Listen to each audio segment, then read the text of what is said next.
tem muita gente que não sabe, aí pergunta, poxa, você é fuzileiro, mas é paraquedista? Sim. Né? Tanto na Marinha quanto na Força Aérea, nós temos paraquedistas e os paraquedistas, por tradição, são formados no Exército Brasileiro, na Brigada de Infantaria Paraquedista, no Centro de Instrução General Penha Brasil, que é a escola de paraquedista desde 1945. Massa.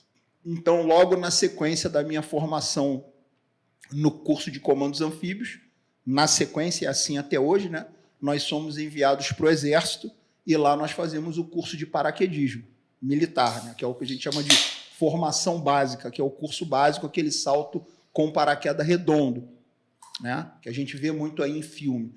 Eu já vi muita gente comentando assim, e até vi em filme, assim, em geral, o que eu vi assim, de filme, de pessoas comentando que muitas dessas ações com paraquedas é usado muito no início das missões, assim, porque às vezes você não dá para chegar exatamente no local que a missão vai ocorrer, então você para muito antes, aí desce de paraquedas e tudo mais. Então, para a gente entender um pouco isso, a gente tem que entender que o paraquedismo militar, ele basicamente se divide em duas vertentes, certo? O paraquedismo do salto semiautomático, que é esse do paraquedas redondo, né, que você vê nos filmes, aqueles paraquedas redondos. Esse salto ele é realizado a uma altura bem inferior à do salto livre, e ele é um tipo de salto mais usado por grande vulto, ou seja, batalhões, divisões, brigadas, certo? Ou seja, um salto de muita gente pulando, que é o que a gente chama de um assalto aeroterrestre, como foi na Segunda Guerra Mundial, certo? Então, por que isso? Porque quando existe a necessidade de ter um lançamento em massa de muitos e muitos e muitos militares, ou seja, batalhões, né? Não tem como fazer isso com o salto livre. É complicado. Né? Até mesmo porque se precisa de uma área de pouso, né? Uma zona de lançamento muito ampla. Então, isso aí é feito através do salto semiautomático, que é o paraquedas redondo. Já o salto livre, ele é mais utilizado pelas unidades de operações especiais. Por quê? Porque geralmente são grupos menores, de 6, de 8, de 12 militares, ou um pouco mais ou um pouco menos. Aí, o salto livre ele é ideal. Por quê? Ele é totalmente sigiloso.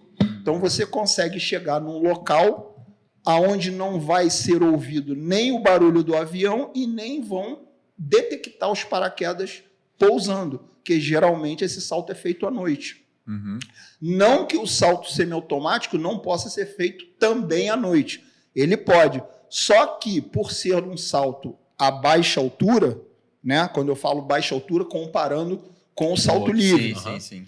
Todo mundo ouve o avião. O avião. Então, é um salto... E aí todo mundo olha fora. Exatamente. Então, ele tem vamos assim dizer, ele tem menos sigilo e ele já é realizado em uma situação do teatro de operações onde o conflito já está praticamente desencadeado. Já se espera também. Né? Já é um assalto de grande vulto. Já o salto livre, não. Ele preconiza uma situação de total sigilo, onde ainda as operações estão no segredo, no sigilo. Bom, e a aeronave, assim, essa operação envolve as três forças? No caso, por exemplo, você vai junto com o pessoal do Exército para fazer a operação e a aeronave é da FAB? É tudo em conjunto, não? Depende. Tem desse jeito. A aeronave da FAB, dentro da aeronave, só militar fuzileiro, ou militar fuzileiro e mergulhadores de combate, né? Comandos anfíbios e mergulhadores de combate. Às vezes o Exército também junto, numa equipe combinada, ou às vezes só militar do Exército, certo? Ou às vezes a aeronave da Marinha, que a Marinha tem os helicópteros, então nós podemos saltar do helicóptero da Marinha, o Exército tem os seus helicópteros, então o salto também pode ser feito do helicóptero do Exército. Então isso aí, tipo assim, tem milhares de opções, né? Tem uma gama de opções variadas. Nós tanto podemos operar com a aeronave da Força Aérea, de asa fixa, né, que são os aviões, como também os helicópteros da Força Aérea, ou nós podemos operar com os nossos próprios helicópteros, da Marinha ou do Exército. As equipes podem ser singulares ou podem ser equipe mista. Então, nós podemos ter uma equipe com militar do Exército e da Marinha, do Exército e da Força Aérea, da Marinha e da Força Aérea, certo? E você formou paraquedista, né? Sim. Durante o curso ou durante alguma missão, principalmente pulando à noite, deve ser muito fácil, né? Deve ser complexo. Você tem pouca visibilidade, pula então, muito alto. Por isso que o salto livre à noite, ele requer, como eu falei, ele é um salto mais utilizado, mais praticado por equipes de operações especiais, que são equipes mais preparadas, mais qualificadas, são elementos que realmente se qualificam para esse tipo de operação. Realmente, o salto à noite, ele não vamos assim dizer, como um salto com a luz do dia, onde você está vendo tudo, né? Então, geralmente, nós vamos usar óculos de visão noturno, nós estaremos pousando num local não conhecido, que provavelmente a gente só conheceu por foto, ou por croquis, ou pela própria carta topográfica.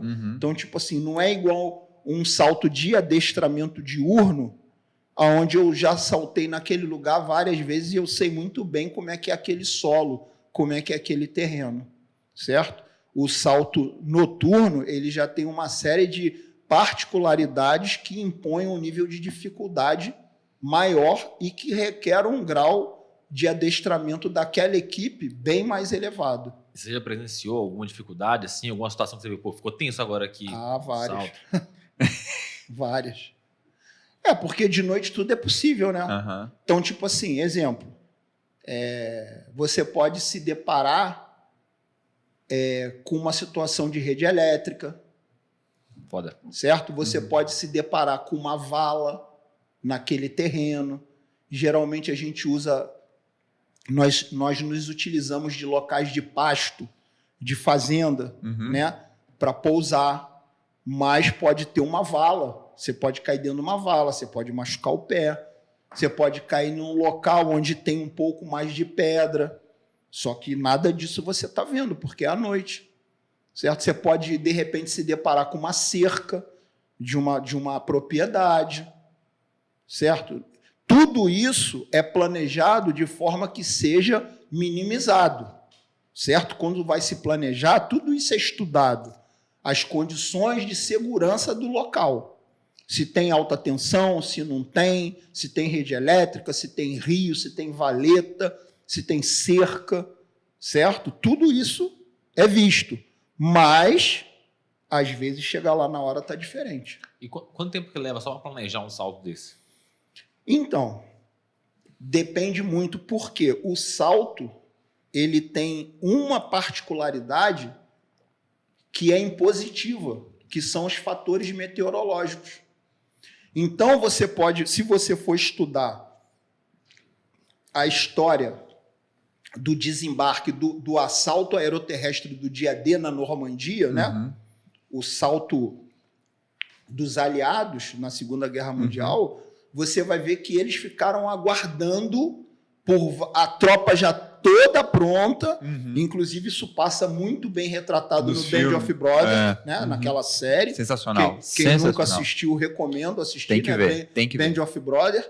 Então, eles estão ali prontos para saltar e ficam aguardando o tempo. Aí, para vocês entenderem, e como é que eles sabem que o tempo não está bom lá na Normandia? Eles não estavam na Normandia. Estavam na Inglaterra, né? Não é? Eles estavam na Inglaterra, aguardando. E aí, como é que eles sabem? Por quê? Porque equipes de reconhecimento, geralmente de tropa de operações especiais, já estão infiltradas no terreno, reportando como que as condições meteorológicas estão. Caramba. Então, sempre vai ter um elemento de operações especiais no terreno. Uma equipe de reconhecimento, uma equipe de precursores paraquedistas, uma equipe de comandos de forças especiais, passando relatórios, não tem condição de salto, não tem condição de salto. Como também o desembarque anfíbio vai ter uma equipe de operações especiais passando para o alto escalão como que se encontram as condições do mar. Para que aquela tropa, aqueles batalhões possam desembarcar, seja aeroterrestre, ou seja, desembarque anfíbio. Então sempre já tem alguém infiltrado. Sempre já tem alguém infiltrado. Sempre vai ter um elemento de operações especiais no terreno. Sempre vai ter. Certo? E por isso que eu acho muito difícil do fator humano ser substituído pela máquina nesse segmento. Por mais tecnologia que se crie, por mais equipamentos que possam ser inventados, sejam drones, satélites e por aí vai, sempre vai ter um elemento de operações especiais no terreno, para tomar a decisão, para analisar realmente como que a situação se encontra ali naquele momento. Né? Então, tipo assim, como você falou, se demora para planejar, o planejamento propriamente dito, ele não demora muito. A gente consegue planejar um salto desse se nós tivermos todos os dados necessários. Hoje em dia, com a tecnologia, antigamente era bem mais demorado. Hoje em dia, com toda a tecnologia que se tem, a gente planeja com menos tempo. Porém, nós ficamos dependentes das condições meteorológicas. Mesmo com todas as previsões, a gente sabe que previsão, o nome já diz, é previsão. Acerta bastante? Acerta. Mas às vezes também erra. Então, tipo assim, às vezes naquele momento, o tempo está ruim, o vento aumentou demais, não vai saltar, porque alguém vai se machucar. E como a equipe já é reduzida, é inadmissível perder um elemento da equipe. Mas